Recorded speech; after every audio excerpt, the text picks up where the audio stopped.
Bắc Ninh vốn trong trữ tình, nón quay thao em đợi sân đỉnh.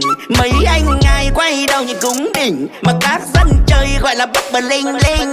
Cầm lòng son sắt tăng ngân nga cao quan họ này, chào mừng về miền đất bên nước và con đò. Tinh hoa không thể nào mất, chất là local. Sửa soạn áo thề khăn xếp, anh em cùng lên đồ. Let's go. Lướt trên sông như là lướt trên mây, ngước bên đông sang rồi này ngước bên tây. Miếng trầu này em đã ướp thêm say, mang lời hứa trao duyên như bao hẹn ước đêm nay. Đêm trăng rằm môi lim, biết em đâu mà